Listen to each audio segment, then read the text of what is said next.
Welcome back to Boundaries Banter. We are your hosts, Taryn and Michela. Today we are joined by Dr. Alyssa Landau-Glick.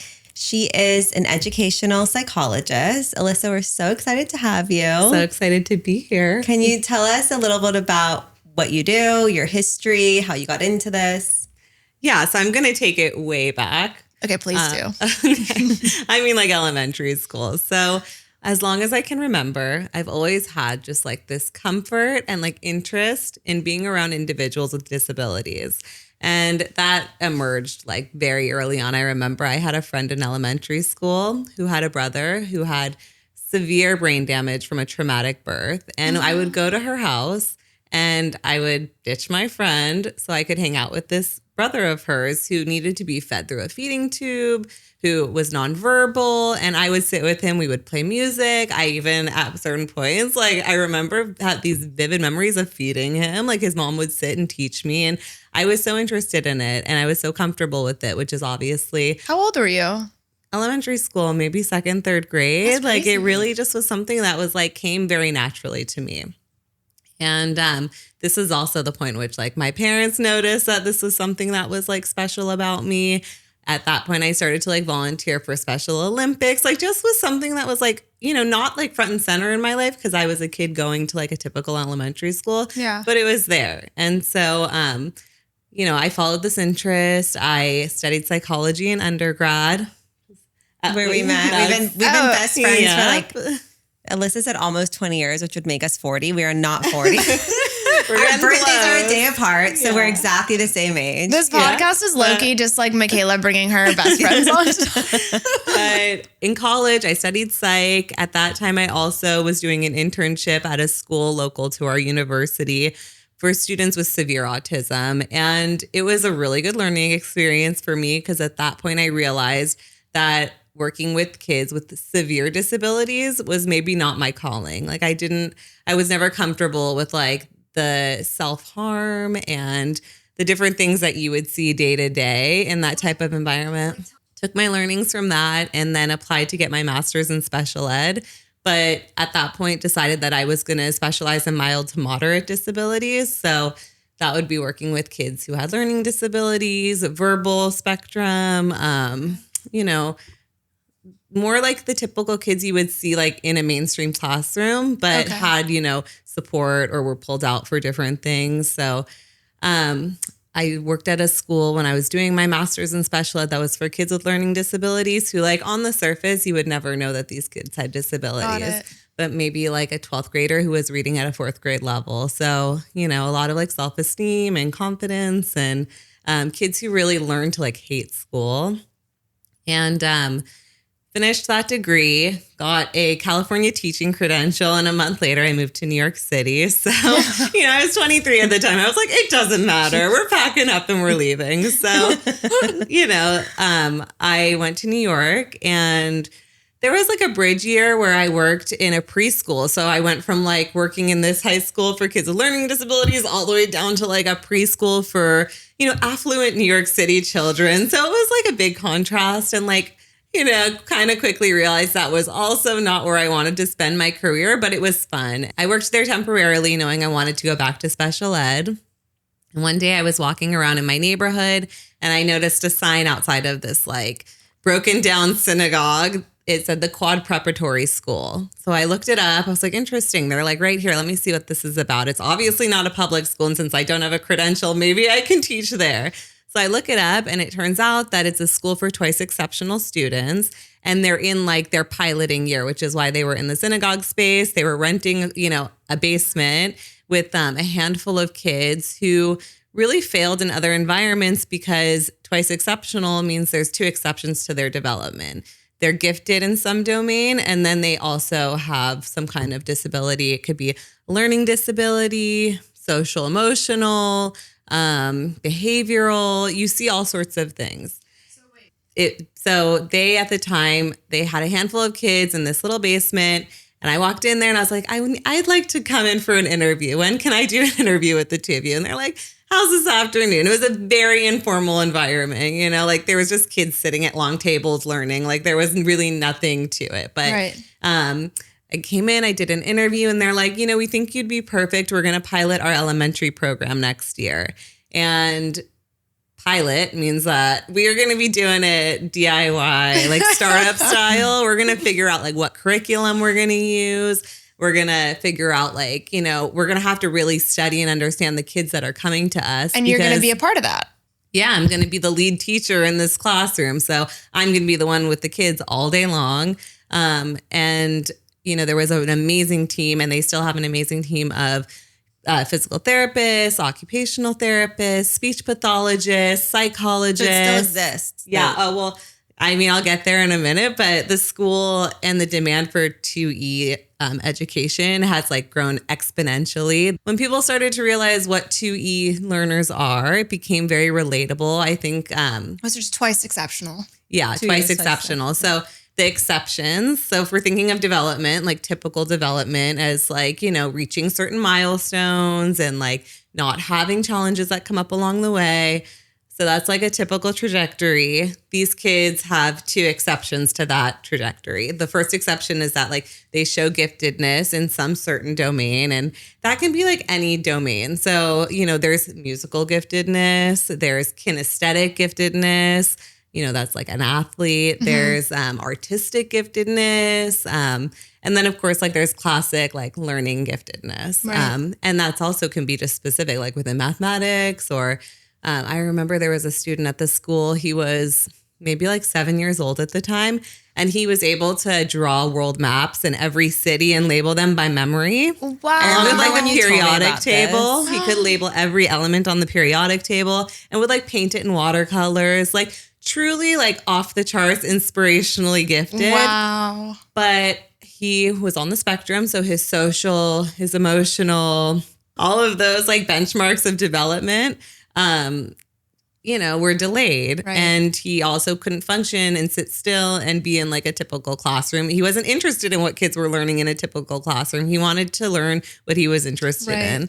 I just want to go back because the reason why I wanted you to set the stage for the viewers, because this was like the pivotal moment in your life. Right out of college for her. I just like didn't stop. So I went to college, studied psych, went directly to get the master's, went directly to New York to start teaching. And like, I was just like running with this passion. And that's something that I really believe in, like inspiring kids these days who have, we can blame it on a lot of different things, but they don't have much direction. And, they think that like they can just switch direction so quick. And if something spikes your interest, like, oh, now I'm doing this, like there's something really to be said about like finding something that you're passionate about and like riding it out. Yeah. And of course there's like bumps along the road, but like sticking with it and like becoming an expert in something. But like, had you not walked past that street, had you not seen that sign, I probably would have ended up in a different special education environment, but like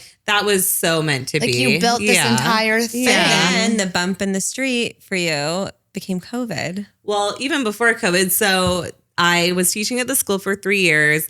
Loving it. I completed a program they had offered because a lot of the administrators were doctors and specialists and like, top of the field people. So they created their own like certification program in 2E education and 2E learners. So I did their cert and then I was like, okay, I love learning. I need to be back in school. That's like the nerdy part of me. Like I just really love being in a classroom setting. I love it too. Yeah. I love school. It's the best. School is the best. So, for some, like it's not the best for everyone, which like it's all good. Like it doesn't have to be, which we'll talk about. If I could make a career of just being in academia, like if I could get paid for being in academia, I would do it for this. I mean, that's how I am too. So a big drive for me is like, I want kids who really struggle in school and hate, like my perfect student is a kid who hates school. Because like, I want to figure out why and I want to give them ways in. Okay. So anyway, though, I finished the certification and then I started to look into doctoral programs because I was like, what can I do next? I knew I didn't want to go to a clinical program and like become a psychologist and, do all the clinical hours and get a license. Like that wasn't necessarily the path because I was already going down the teaching path. So I ended up enrolling at the City University of New York in their educational psychology PhD program, which is a research-focused program. And at the time, I had never done any research. I had been teaching all these years. So I never did like formal research, was never a research assistant, nothing. So I just like jumped on board with this program. For some reason they let me in with zero research, but they saw my passion and I guess they figured I could do it. I'd figure it out. And I started my doctorate, and I was teaching at the Quad and going after school hours to Midtown to take classes. I finished all my in-person coursework, and then COVID hit. So COVID hit and everything shut down. I started teaching online, and luckily for me, to finish the PhD, I just had to do research at that point. So I got to do all of the in-person learning, and then had to figure out how I could do like a COVID-safe doctoral level research project, my dissertation. And I ended up writing my dissertation on self-concept, which I know is a big topic we want to get into. Yeah. So I looked at the self-concept of twice exceptional students, and basically was comparing like self-concept of these students to the published definition of twice exceptional students. Like, does their interpretations of themselves and what this term means to be twice exceptional match up with the published research that we have, where someone else is looking at them and saying what they are? So that was my project. But you also, like, what we want to talk about or what we want to get into is the idea of self-concept as it relates to, kids on a whole, right? So can you explain what self-concept means? Yeah. So the reason I went so in depth with my own story is because what I just did is my own self-concept. So it's a narrative about who you are and how you came to be that person. So like, what is your journey? What is your story? And how do you explain it to people? So that's your self-concept. It's not about like what someone else is saying about you and explaining who you are. It's about how you see yourself. And then those experiences, like how I explained to you guys, my walk around the East Village and all these other things that like influenced me, how that's part of, my identity and my self-concept. So kids do this, and it starts to emerge around adolescence. And the reason that it emerges at that point is because prior, like, kids don't necessarily have like enough life experience to piece together a narrative, nor do they have like the narrative skills to be able to like, explain like, this is my story. Like, here's my art, like, so, but around adolescence, we know there's so many factors happening with development. First of all, hormones, their brains are like starting to go wonk, crazy anyway. And it's also a point where like they've been in school for a long time. They have strong opinions on who they are. They want autonomy. So there's like so many things that go into creating self-concept, and then how self-concept is like, it accumulates throughout your life and how it changes and develops, and what parts of it you hold on to and what parts of it you forget about. I'm sure McKay could tell you I left out a lot of my self-concept and descriptions of myself. But, when I sit here and I tell you who I am, those are the things that Right. Yeah. So is that really different from self-esteem? So self-esteem is more about like the feelings that you have about yourself. Whether you like yourself or you don't, or you feel confident about certain things or you don't. It's more like a feelings-based concept versus your self-concept. It's more of a feelings-based construct versus self-concept, which is like a story. When I talk about my self-esteem, I'm not necessarily referencing like episodes from my life. But when I talk about my self-concept, I'm giving you my life story, and you can make your own evaluations of how I might feel about myself or the effective language I use within my concept. But they vary. Like, one is much more micro, like, this is how I feel about myself, or this is how I feel about something I've done in the past. Mm-hmm. But self-concept is like the big picture of who you are. Okay, so what age do kids start to like have these beliefs? I have 2 kids, and I see it, I get to see their development happening day to day, real time. Mm-hmm. And one of the things that I've really noticed is when it comes to their self-esteem, a lot of what they choose or choose not to do based on how comfortable or safe they feel in their environment has to do with my level of comfort and the attachment they have to me. Am I helicoptering? Am I anxious? Am I telling them no? That then affects their esteem when it comes to trying new things, being comfortable, Especially my 1.5-year-old is going through that big stranger danger, attached at my hip Velcro baby phase. So on like a very extreme level right now with him, I can see, he's checking if I'm there, but how willing is he to go into, a new environment, a new music class with new kids, with new if you're parents. comfortable with it. Yeah, I mean, they always are there to, they're looking to check, is mommy here? If I need her, is she going to be there? Their attachment to you really sort of predicts their esteem and their comfort when they're young. And then, self-esteem is very much a product of like our experiences and our resiliency. And, as things come up in life, like how are they supported? How are they spoken to? How are they guided? I think all of that contributes to self-esteem. And we see that much earlier on than we do with self-concept. But of course, like the esteem factor predicts so much of what they're going to do as they build their self-concept. Does that also have to do with like the kind of parenting you do, like gentle parenting or like strict parent, whatever it is? Okay, right. So when we look at parenting, I think there needs to be like less rigidity around like, this is the style parent I am. Like I'm a gentle parent or I'm a strict parent or, whatever your views of how you want to parent are. And we need to look at like what's going to be received by the child. Because every situation that you have with your child, you need a different kind of parenting. Yeah. And also like, what's the temperament of that kid? Is my gentle approach like, oh, I can see you're so disappointed. I'm not giving you another lollipop today. It's okay to be disappointed.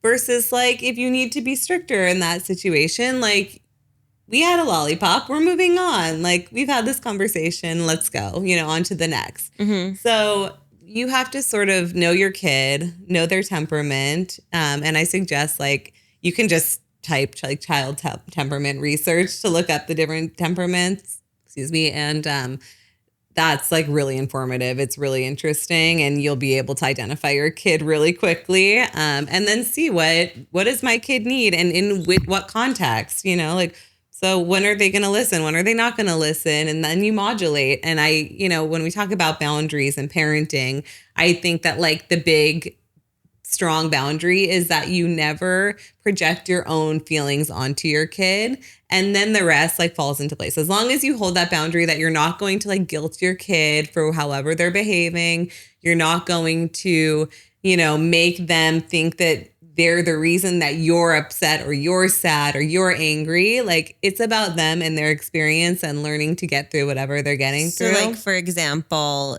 your kid spills their juice on the floor. Sure, your kid spills their juice on the floor. The gentle parenting approach might be, oh, honey, like, I see you spilled your juice on the floor, like, and you're so sad about it. Let's, clean this up and get another juice. And it's, it's okay. The non-gentle parenting approach might be like, spills happen. Let's wipe it up and move on. Like, that's it. And then the gaslighting approach would be like, oh, I'm so angry. You've done it again. You're so sloppy. I can't believe you spilled your juice on my floor. Like, scolding. So and then like, that child internalizes that. Exactly. And then believes that they're sloppy or they're, like that's where for me, the boundary becomes a parent for parenting and building positive self-esteem is that, we talk about a lot about gaslighting in relationships, but when it comes to parenting, like it happens as well. Like parents often, will say to their kids, like, you made me feel this way. You embarrassed me when you had a fit in Target or whatever, like that's the big red flag. So I have two questions, and I think two will require big answers. Yeah.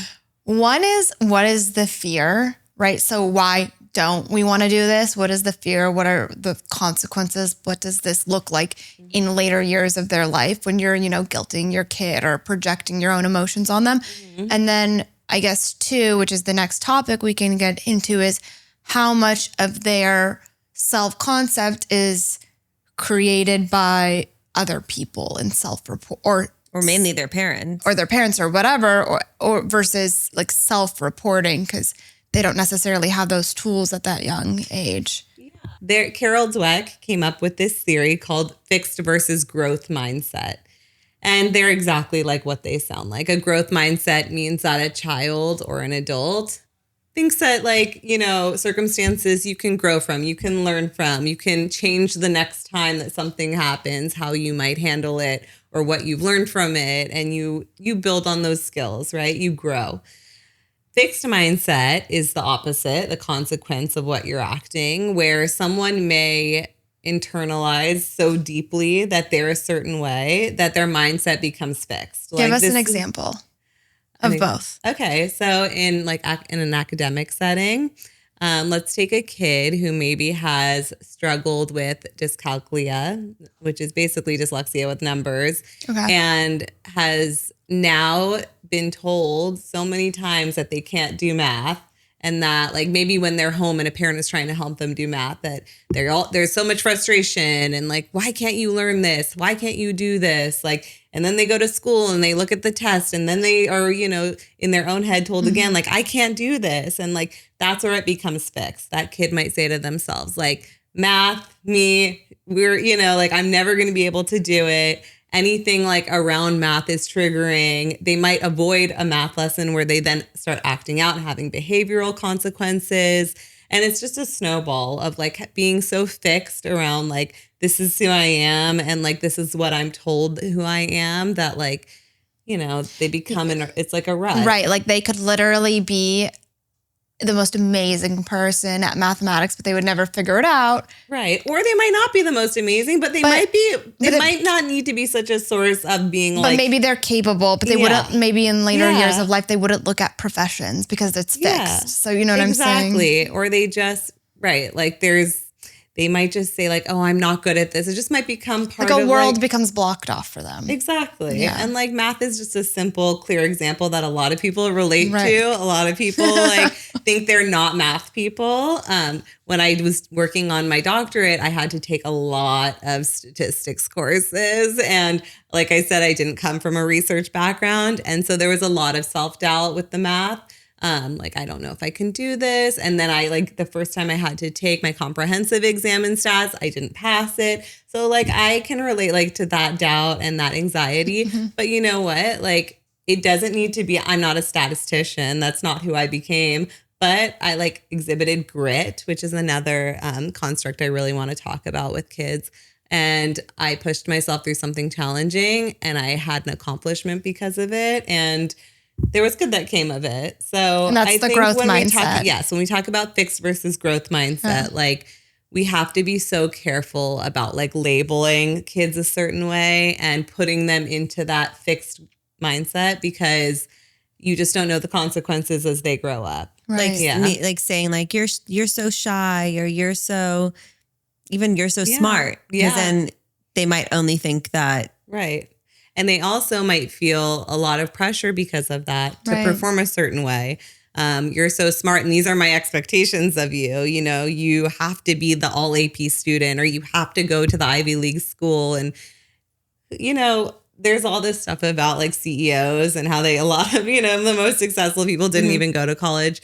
That's another conversation. But again, it's about the individual path that leads to someone's happiness, someone's success, being a productive human. Right. And when we fix people into certain categories, we may prevent them from finding that path for themselves. And I mentioned for a second about grit. Yeah, go more into that. Having a growth mindset often requires a bit of grit. And grit is basically just this idea that you are capable of being resilient and doing things that are challenging for yourself. So Angela Duckworth, she's an incredible psychologist. She's the one who's done most of the research on grit. She has a TED Talk and a book. I highly recommend watching her TED Talk. It's very interesting. But she talks about how the highest achievement, the biggest predictor is grit. So can you stick with things when they're challenging? And a lot of that has to do with your mindset. If you have a growth mindset, you're going to stick with it because you have a belief in yourself. And this belief also has a psychology term called self-efficacy. It's the belief that yes, I may not have the skills in this moment, but I can get where I need to go. I can do it. I can overcome a challenge. I can be resilient. It might be uncomfortable for me, but I'm going to get there. Yeah. Right. Do you, just on a side note, do you think that, my experience in the professional world because I'm an attorney. And our generation, like millennials versus Gen Z, is so different. And I feel as though based on what you're describing as grit, which I know like colloquially what grit is, right? It's the hustle, it's the grind. It's the same meaning. It's the same meaning, psychology. right? Yeah. So I feel as though there's a lack of grit amongst the youth. Yeah. They're just These a little more days- lazy, I think. Well, yeah, right? but I also feel like there's like a lot of the parenting is not like encouraging the grit. It's like kind of just like, oh, if this isn't for you, babe, like that's okay, honey. Like, Right. We'll So try I something think, else. yeah. You know, we hear this term gentle parenting a ton. And I think one of the gems of gentle parenting is that it forces you to collaborate with your child. And there's a whole method of doing this called collaborative problem solving. And that is fantastic. I think that when you understand where a kid is coming from and you meet them where they are and they're open and they communicate with you, like there's a partnership that develops there versus being authoritative and telling a kid what to do. right. So basically figure out why your child doesn't want to do something and help figure out a solution as So- opposed to forcing them. Exactly. Collaboratively, like figuring it out together. And I think that gentle parenting gets at that, but then is like soft around enforcing things, you know? And I think when you're talking about future generations, like, is there grit? Is there not? I think it also comes down to like what I was saying before about like a lack of direction. Like you need direction to be able to have grit. There has to be a goal. There has to be like something that you are aiming for. And it doesn't need to be like a fixed goal, but it needs to be something where like it keeps you moving forward through, you know, challenging times or challenging experiences. But like I said, maybe with all of the options that are presented to people these days, like when it comes to the workforce or it comes to like career paths, all of that stuff, we're dissuaded from like taking the grittier route because it's going to be harder. And so let's just jump to something else, right? I'm going to get on LinkedIn and figure out a different job to apply to, or I'm going to, you know, if this degree is hard, I'm going to switch my major right away. Right. Or I'm going to, so I think we see that more and more, but yeah, it's all about like the influence. Like my parents and especially my mom was always very like committed to reminding me like in hard moments, like you do this or you stay committed, like you push through. And yeah. So are there like subtle ways that parents influence the way that their kids see themselves without even realizing it? Yeah. So I love this learning model called the zones of proximal development. It's Lev Vygotsky, who's a very renowned psychologist who came up with this. And basically it presents that kids learn the best when they're in their zone of proximal development. So if you think of learning and tasks as like 3 rings surrounding each other, and the center ring is, you know, things that kids can do by themselves, so fully independent. Then the middle ring is things that need to be scaffolded. So a parent needs to, or a teacher or whoever needs to be supportive, but the child can still participate and do the task, right? Like the parent might need to set it up or coach them through it. And then the outer ring are things that are just like way beyond their abilities developmentally at that time. So if we're pushing kids to like the outer ring, we're going to lose them, right? Like we don't want to like challenge them to that level to like not be interested because they might not have the skills yet. But like something parents can do is like really aim to work within that middle zone. So we want our kids to be independent. There's a lot of time for that, for independent play. But then like when we are with them, we may want to encourage them to do things that they're going to need our scaffolding and our support with. Give me an example. Sure. So I'll use my 3-year-old as an example. So let's say her center zone is like playing in her toy kitchen. And if I ask her, can you make me a turkey sandwich? She'll go get the wooden bread, the turkey. She'll put it together. She knows what goes in the sandwich and she'll bring it to me. Doesn't need me to prompt her or scaffold her whatsoever. But then if I was to say to her, can you make mommy a turkey sandwich for lunch today? She would struggle. You know, she probably couldn't reach the things off the shelves. She might not know how to like put the bread and spread it herself. But like, let's say I was like, okay, what ingredients do we need? And she then told me, okay, now we're going to lay them out. Next step is you're going to put the condiments on the bread. And she did that. And I gave her a knife and she did it. And I was supervising. I gave her stool so she could reach the counter. These are all examples of scaffolding a task where I'm making it something that's approachable for a 3-year-old, even though it's not something she can do independently. Their self-esteem, like their learning, all of the things that are going to happen in that zone where you're participating with them and guiding them, but still giving them the independence to sort of do it on their own. It's just like tenfold. It's like the best place for them to be, and they're going to be happy. You're going to, you're going to like have like such buy-in. So I don't know if you remember on Friday night when you guys were over and my daughter wanted to make sparkling water, and like you put it in the machine and then you pull the lever.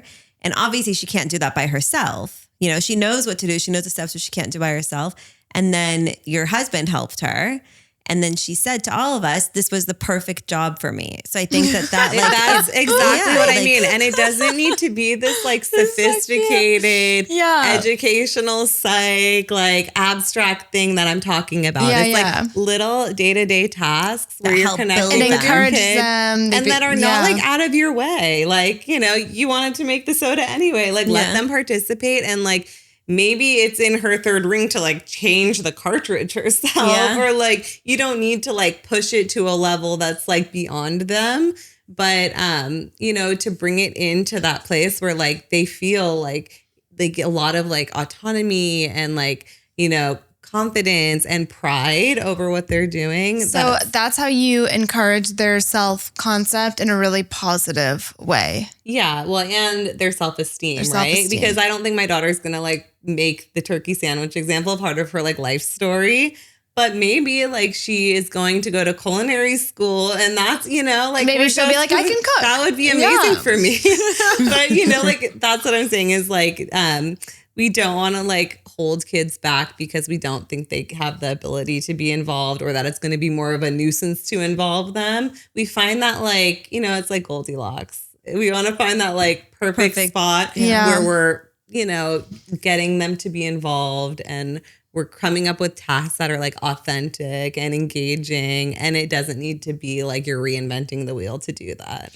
I want to talk about how parents, particularly parents, impact the idea of self-concept. So, for example, let's say your kid comes home from school and there was a situation in which, let's say your kid pushed another kid, but not necessarily in an aggressive way. Maybe the other kid was like reaching to get her snacks or, and so not having, like, let's say she's 2 or 3 and not having the developmental skill to say, please don't touch my snacks or whatever. So if she pushes her, she's in her space. That's just whatever. And then, your daughter comes home and says, this is what happened at school. I pushed Josh or whatever, telling, your kid, that's bad, or you're a bad you're girl. A bully or whatever it is. And the opposite kind of, what does that look like? So I think relating in that moment, being like, oh, it must have been really upsetting to you when Josh took your sandwich. And I can understand that you lost control of your body because, the anger got into your head and you didn't think about like what the next step could be. And you pushed him because you wanted your food back. Like that makes sense. Like we can understand why those things happen, especially when kids are developing like self-awareness and body control and, all the things like I was talking before about executive functions, like all the things that like have to come into play. Like if you think about all the micro skills that go into doing anything, like break it down, and they're trying to navigate all of that at once. And they're babies for the most part. If we're talking about 3 and 4-year-olds who might like push or, of course that becomes a different conversation when a kid is like 10.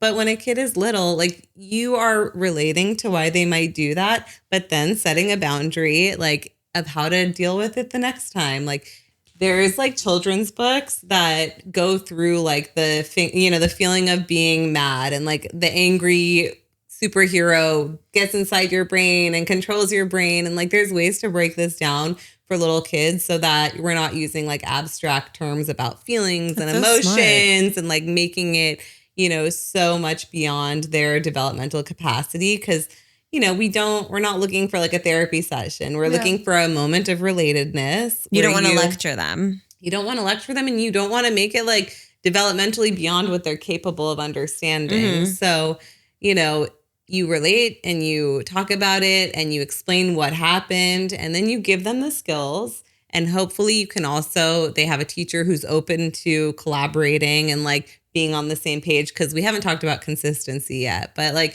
consistency for kids is like how they feel safe. Like, is what my mom is telling me at home what's going to happen at school with my teacher? So if you're willing to collaborate with the teacher and make sure everyone is handling it the same way and giving the child the same language, like the chances of them pushing over and over and over, unless there's something else behavioral going on, like I don't think you're going to see that again and again. They don't want to like, hurt other people for the most part. They don't want to like, upset a friend. They don't want conflict. Like they want to like maybe protect themselves and like establish that like this is mine, but they don't want like, to make conflict. Someone, yeah, exactly. But what does it do? I mean, I think it's normal. I'm not a parent, so I don't know. But from what I've seen of my friend parents or just life movies, is that I feel like it's normal for parents to kind of have like a gut reaction of being like, no, that's really bad. Don't do that or whatever. But what does that do to a kid's self-concept? Okay, well, there is a difference between keeping your child safe. If my kid starts running towards, the street, then immediately I'm going to be like, no, don't do that. Stop right now. Right. I might scream her name. I might try to scare her to stop her in her tracks, you know? And then there's situations. But like in a situation with Josh. Yeah. So what, like pulling the sandwich away? Yeah, like pushing Josh. Like, okay, what do you... If the parent is there? If the parent is like, if the kid comes home or the teacher calls the parent and the parent goes to the kid and says, that's really bad. You're really bad for doing that. Like you're really bad for pushing. Really bad. Okay. Like what does that do to self-concept?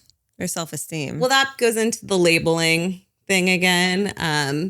And something I talk about in my dissertation work that I actually coded all of these self-concept narratives for is something called appraisals. So how is a kid like appraising their abilities?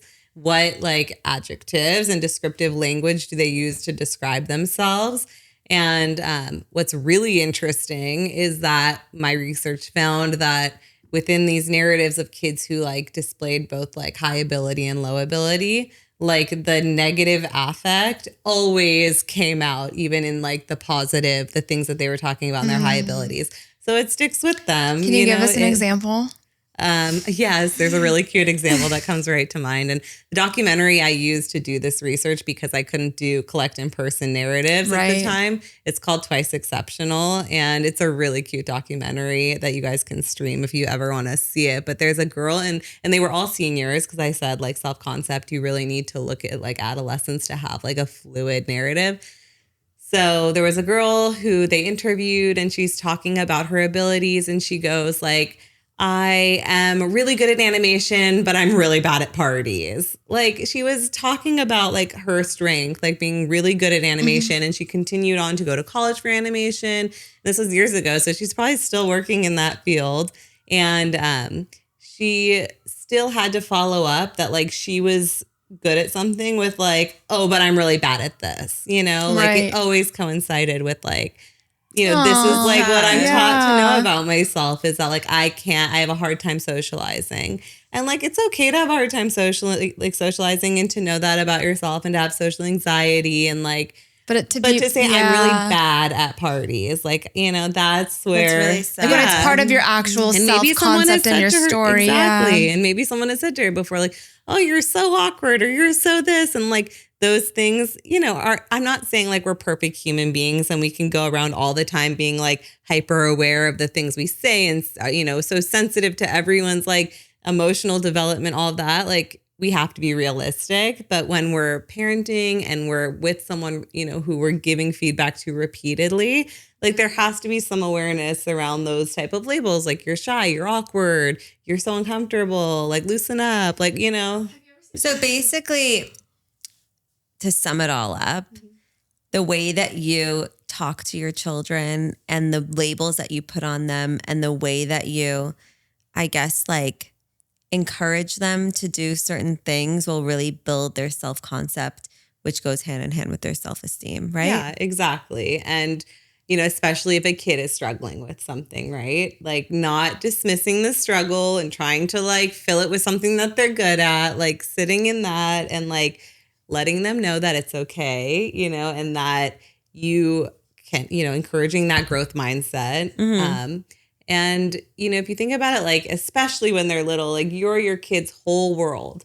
And then there comes a point where like their peers become, it starts to outweigh the parents' opinions. But like, imagine if you've built a foundation for your child where they feel self-confident, they have self-esteem, they know who they are, and they can go into their social relationships or into the world or into academic settings or whatever, it's into camp. It could be literally like a basketball game, and a child's mindset will change everything about how they navigate that. How they navigate their surrounding. And, I guess, not that I meant to talk about this movie, but I guess. I love it. Keep it coming. Don't give me any spoilers though, because I'm going to watch it. But what it made me think when I just said about how like self-concept also affects like what you're saying, how they navigate a situation. So it would affect how they advocate for themselves, right? Like if you keep telling a kid, like you're stupid or you're this or that, and then they grow up and they're getting bullied and they're like the butt of all jokes. Like maybe their friends are like making fun of them for being dumb. They'll just go along with it because they have this like insecure feeling of, oh, this is how I am. Well, also imagine the ownership of like, so this is a big thing.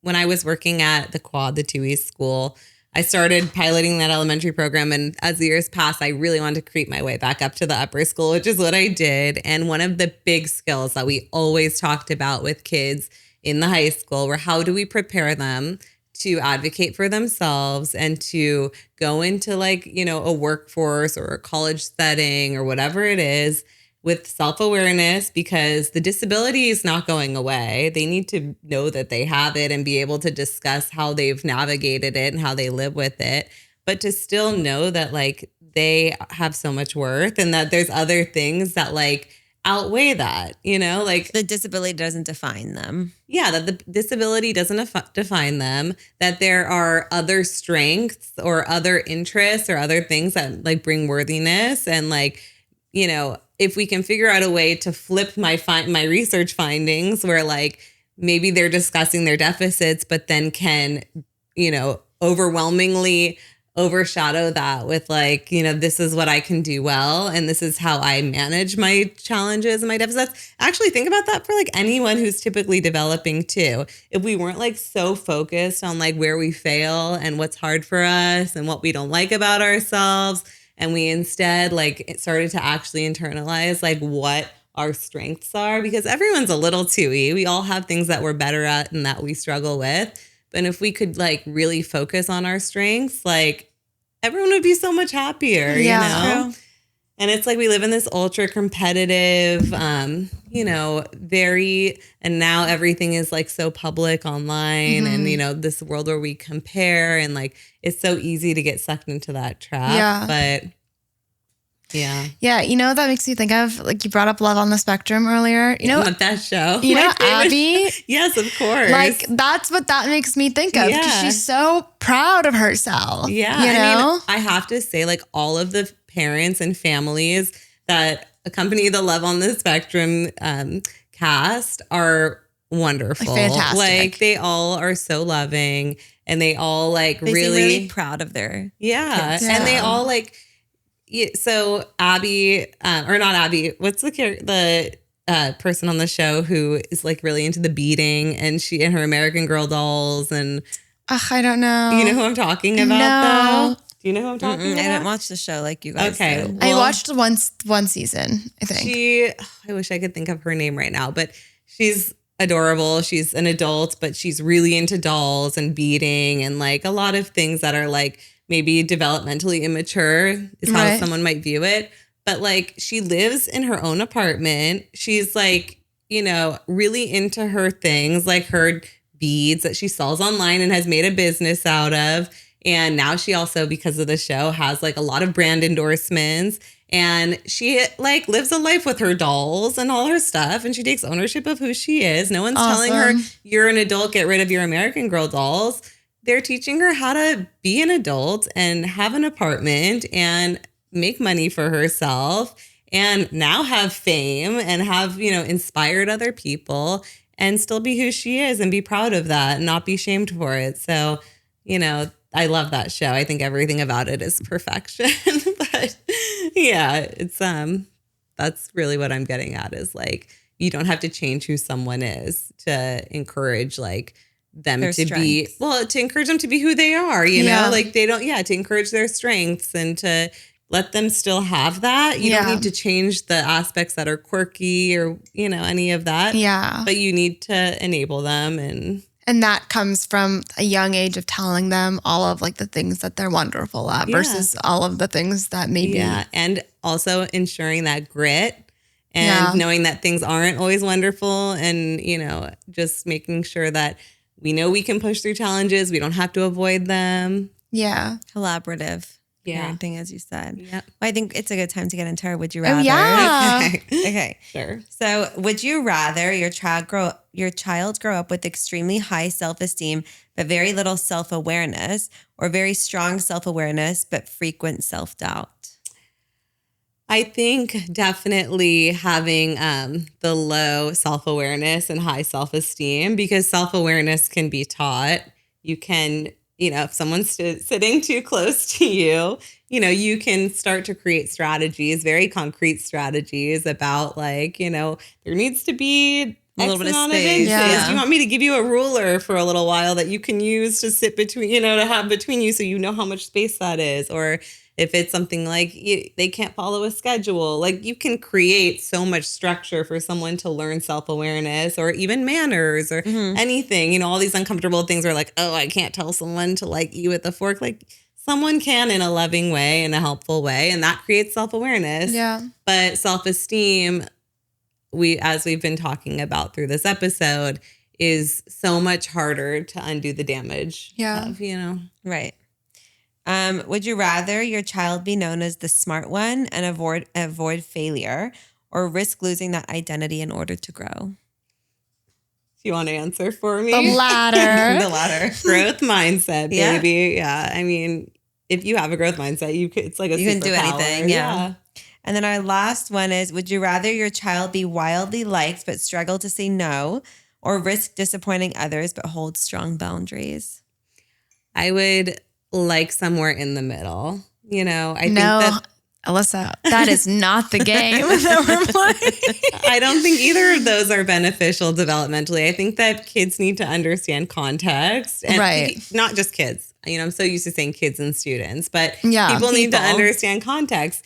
There can't be environments where you're always going to say no because you're a strong-willed person and that's like your identity is that you are going to be like I worked with a lot of students like this, especially who had failed in other schools and then came into my classroom and please open your book. No, like everything was no. It's hard. Yeah. And that doesn't benefit them in the long run. Right. But repeat the other side of that it was wildly liked. Widely liked. Widely liked. Right. Widely liked. Not wildly and widely. Widely. Loved by all their adoring loved fans. by all or no, risk because obviously you need to, there's circumstances where you have to say no. You have to protect yourself. So that one, I'm sorry. It's not going to be a clear answer from me. Fair enough. It's going to have to be... Yeah. Fair. Well, okay. Well, thank you so much for coming on you guys. today. This was fun. It was really nice. Smile.